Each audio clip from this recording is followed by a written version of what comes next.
ದೇವರು ಎಲ್ಲರಿಗೂ ಒಳ್ಳೇದು ಆಗಲಿ. ಏನೋ ಪುಣ್ಯ ನಮಗೂ ಕರ್ಮ, ಏನು ಮಾಡೋದು, ಯಾವುದಿಲ್ಲ ಏನು ಮಾಡೋದು, ಈಗ ಕರ್ಕೊಂಡ್ಬಿಟ್ಟ. ಅಮ್ಮ ಏನು ಮಾರ್ಕೆಟಲ್ಲಿ ಏನು ಕೆಲಸ, ಏನು ವ್ಯಾಪಾರ ಮಾಡ್ತೀರಾ? ಸಿನಿಮಾ ಅಂದರೆ ಹಾಂ ಒಂದೆರಡು ಸಾಲ ಕೊಡೋದು, ಬರೋದು, ಹೋಗೋದು. ಹಾಂ ಹಾಂ ಹಾಂ. ಎಷ್ಟು ಒಂದು ದಿವಸಕ್ಕೆ ಎಷ್ಟು ಸಿಗ್ತದಮ್ಮ ನಿಮಗೆ?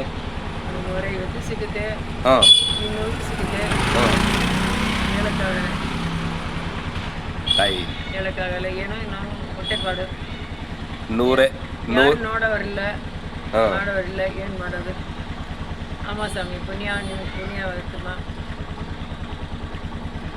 ಒಂದು ದಿವಸಕ್ಕೆ 150 ರೂಪಾಯಿ ಸಂಪಾದನೆ ಮಾಡಿ ತಾಯಿ ನನಗೆ 50-60 ರೂಪಾಯಿ ತಂದು ನನಗೆ ಕೊಡ್ತಾವಳೆ.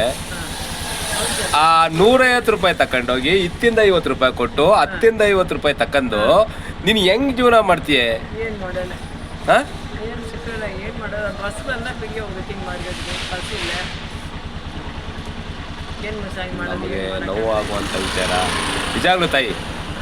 ನೀವು ಯಾವಾಗಲಾರು ನೀವು ಅತ್ತಿಂದ ನಾನು ಡೈಲಿ ಬರುವುದಾ ಮಾರ್ಕೆಟಿಂದ, ಪ್ರತಿದಿನವೂ ಬರ್ತೀನಿ. ಈ ಕಡೆಯಿಂದ ಸಿಕ್ಕಿದ್ರೆ ತಾಯಿ ಸೇವೆ ಸಿಗಲಿ, ಆ ಕಡೆಯಿಂದ ಯಾವಾಗಾದ್ರು ಸಿಕ್ಕಿದ್ರೆ ದಯವಿಟ್ಟು ನಿಮ್ಮ ನೋವು ನಿಮ್ಮನ್ನು ನೋಡೋದು ನನಗೆ ತುಂಬ ನೋವಾಯ್ತದೆ. ಬೇಡಕ್ಕಂತಾಯಿ, ಆ ದುಡ್ಡ ಇಟ್ಕೋ. ನೀನು ಡೈಲಿ 150 ರೂಪಾಯಿ ಸಂಪಾದನೆ ಮಾಡಿ ನನಗೇ 50 ರೂಪಾಯಿ ಕೊಟ್ಟರೆ ಏನು ಮಾಡಬೇಕು? ಏನಿಲ್ಲ, ಇಟ್ಕೋ. ಊಟ ಮಾಡೋದ್ರಲ್ಲಿ ಅಕ್ಕಿ ತಕೋ, ರೇಷನ್ ತಕೋ, ಮಾಡು, ಅಚ್ಚುಕಟ್ಟೆ ಚೆನ್ನಾಗಿರು. ಆಯ್ತಮ್ಮ, ನಮಸ್ಕಾರಮ್ಮ. ನಮಸ್ಕಾರ. ಪುಣ್ಯ ಸ್ವಾಮಿ, ನನ್ನ ಮಗ ಉದ್ಧಾರ ಆಗಬೇಕು, ಚೆನ್ನಾಗಿರಿ ಮತ್ತೆ. ಆಯ್ತಮ್ಮ.